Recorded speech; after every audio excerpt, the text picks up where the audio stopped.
శ్రీదేవి భాగవతము. సూత మహర్షి సౌనకాది మహామునులకు దేవి భాగవతాన్ని ఇలా వివరిస్తున్నాడు. ఆ భీష్మ ప్రతిజ్ఞ వింటూ దాసరాజు ఆనందించాడు. సత్యవతిని సంతండి కోసమై అప్పగించాడు. భీష్ముడు సత్యవతిని తెచ్చి తండ్రికి ఇచ్చి వివాహం చేశాడు. అంతకుముందే ఆమె గర్భవాసాన వ్యాసుడు జన్మించిన సంగతి సంతనుడికి తెలియదు. ఆ మీదట ధృతరాష్ట్ర, పాండురాజు, విదురులు పుట్టిన ఉదంతం ఇంతకుముందే చెప్పాను కదా, తర్వాత కథ వినండి. ధృతరాష్ట్రుడు గుడ్డివాడు కావడం వల్ల భీష్మాదులు పాండురాజుకు పట్టాభిషేకం చేశారు. ధృతరాష్ట్రుడి భార్యల్లో పెద్దామె గాంధారి, సుబల రాజకుమార్తె. తరువాత భార్య ఒక కోమటి కన్య. ఇంటి పనులన్నీ రెండో భార్యే చూసేది. గాంధారి 100 మంది కొడుకుల్ని కంది. ద్వితీయ కలత్రానికి ఒక్కడే కొడుకు. అతని పేరు యయుత్సుడు. పాండురాజుకు కూడా 2 భార్యలున్నారు. మొదటి భార్య సూరసేనుడి కుమార్తె అయిన కుంతి. రెండవ ఆమె మద్రరాజు తనయ మాద్రి. కుంతి పుట్టింట్లో కన్యగా ఉన్నప్పుడే సూర్యుడి వల్ల కర్ణుణ్ణి కంది. ఏమిటి, కొడుకును కన్న కుంతి కన్య ఎలా అవుతుంది? కన్యకాన్ని కాంతను పాండురాజు ఎలా స్వీకరించాడు అని అడిగాడు శ్రోతలైన ఋషిపుంగవులు. పూర్తిగా వినండయ్యా అని నవ్వుతూ చెప్పసాగాడు సూతుడు. కర్ణుడు కుంతి బాగా చిన్నపిల్లగా ఉన్నప్పుడు సూరసేనుడి వద్ద నుంచి కుంతిభోజుడు ఆమెను దత్తత తీసుకున్నాడు. తన ఇంట అతిథి కార్యాలకుగాను ఆమెను నియమించాడు. ఒక వర్షకాలపు ఆరంభంలో దూర్వాసుడు కుంతిభోజుడి ఇంటికొచ్చాడు. ఆ 4 మాసాలు అక్కడే ఉన్నాడు. ఆయనకు సపర్యలకు కుంతి నియమించబడింది.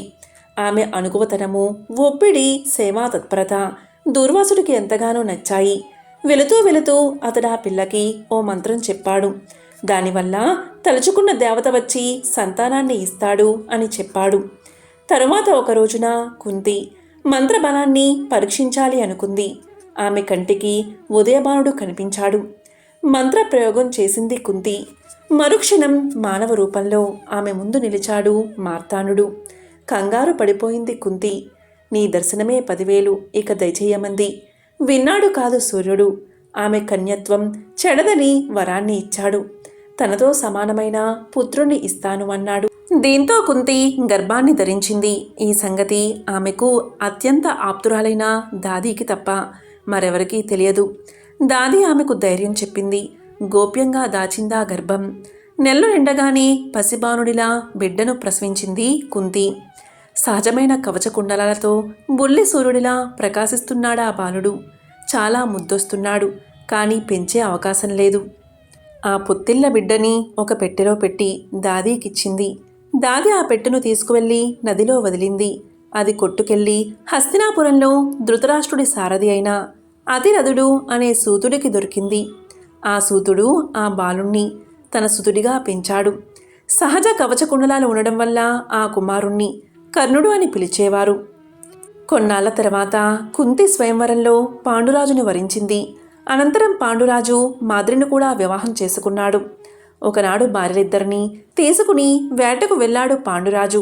ఆ వేటలో సంగమంలో ఉన్న లేళ్ల జంటలో మగలేడిని కొట్టాడు రాజు. ఆ లేళ్లు 2 మునిదంపతులు ముచ్చటపడి ఆ రూపంలో సంగమిస్తూ ఉండగా ప్రమాదవశాన పాండురాజు కొట్టేశాడు మగలేడిని. ఆ ముని చనిపోతూ, ఓ రాజా, నువ్వు స్త్రీని తాకితే చచ్చిపోదువుగాక అని శపించాడు. దానితో విరక్తి కలిగింది పాండురాజుకు. రాజ్యానికి వెళ్లడం మానేశాడు. గంగా తీరాన ఒక ముని ఆశ్రమంలో వానప్రస్థం స్వీకరించాడు. ఒకప్పుడు ఒక ముని పాండురాజుతో ఏదో ధర్మ చర్చ చేస్తూ సంతానం లేనివాడు, స్వర్గానికి పోలేడు అని చెప్పాడు. పాండురాజు కుంతిని పిలిచాడు. ఏముని ద్వారా అన్నా నీ క్షేత్రంలో సంతానాన్ని పండించు, లేకపోతే స్వర్గం రాదు అని చెప్పాడు. ఒత్తిడి చేశాడు. తప్పనిసరి అయి కుంతి తన మంత్రం సంగతి బయటపెట్టింది. కానీ కర్ణుడి పుట్టిక మాత్రం చెప్పలేదు. సరే అయితే మంత్రంతోటే ప్రయత్నించమన్నాడు పాండురాజు. భర్త అనుమతితో ధర్మదేవతని తలుచుకుంది. అతనితో కూడి ధర్మరాజుని కంది. మరో 7 గాలి దేవుడితో భీముణ్ణి కంది. ఆపై ఇంకో ఏడాది ఇంద్రుడితో అర్జునుణ్ణి ప్రసవించింది. అది చూసి మాత్రి తనకు కూడా పిల్లల్ని అనుగ్రహించమని వేడుకుంది పాండురాజు ఆనతి మీద కుంతి ఆ మంత్రాన్ని మాద్రికి చెప్పింది. మాద్రి తెలివిగా అశ్విని దేవతల అనురాగంతో నకుల సహదేవులు అనే కవలని కంది.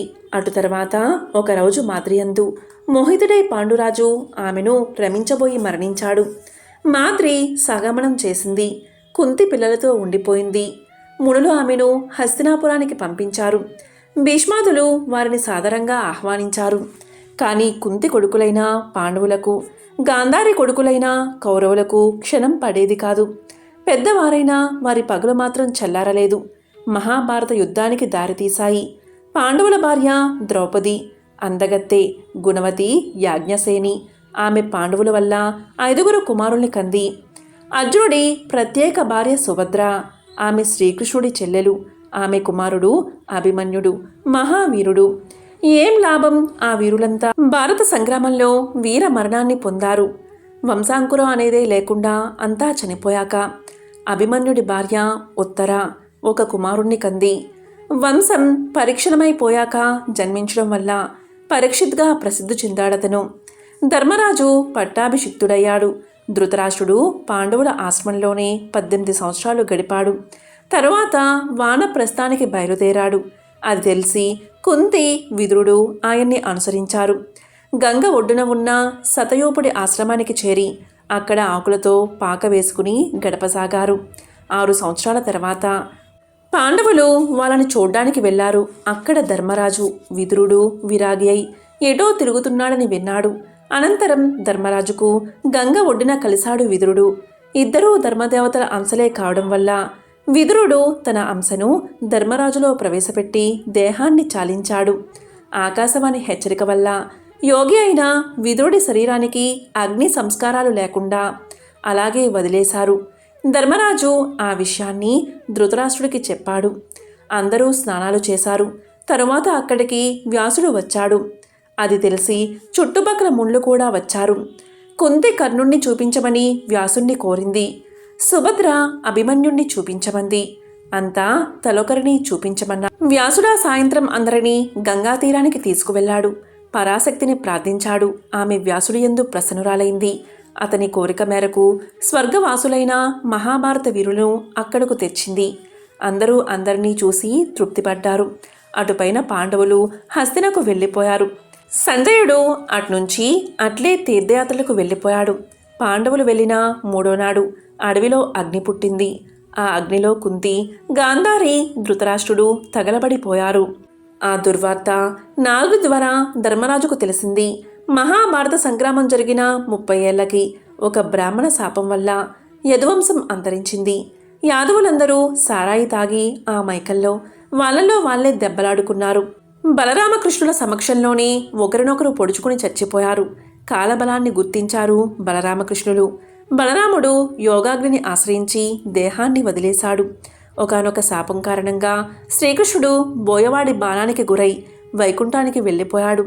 అది విని వసుదేవుడు ఆ పరాశక్తిని ధ్యానిస్తూ ప్రాణత్యాగం చేసేశాడు. ఇది తెలిసి అర్జునుడు ప్రభాప తీర్థంలో యాదవులకి అంత్యక్రియలు చేశాడు.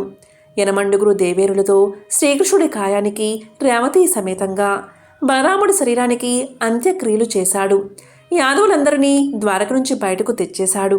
ఆ వెనకే సముద్రం పొంగి ద్వారకను ముంచేసింది. ద్వారక నుంచి శేష యాదవులతో అడవులంట వస్తున్న అర్జునుణ్ణి అటకాయించారు కిరాతకులు. అర్జునుణ్ణి చిత్తుగా ఓడించి యాదవులందరినీ కొల్లగొట్టేశారు. అనిరుద్ధుడి కొడుకైన వజ్రుణ్ణి ఇంద్రప్రస్థంలో అభిషేకించాడు అర్జునుడు. అట్నుంచి అటే వ్యాసుడి ఆశ్రమానికి వెళ్ళాడు. జరిగింది చెప్పాడు. వ్యాసుడు అతన్ని ఓదార్చాడు. వ్యాసుడి అనుమతితో ఆ దుర్వార్తని ధర్మరాజుకు అందజేశాడు అర్జునుడు. గోరుగోరున విలిపించారు పాండవులు. హస్తినాపురంలో పరీక్షితుకు పట్టాభిషేకం చేసి ద్రౌపదితో, సూతమ్ములతో అడవిదారంట మహాప్రస్థానం చేశాడు ధర్మరాజు. ఆ విధంగా 36 ఏళ్ళు రాజ్యం చేసి హిమాలయాలకు వెళ్ళి దేహత్యాగం చేశారు పాండవులు అంటూ సూతుడు దేవీ భాగవతాన్ని సౌనకాది మహామునులకు వినిపిస్తున్నాడు. శ్రీదేవి భాగవతము. ఓం శ్రీ మాత్రే నమః.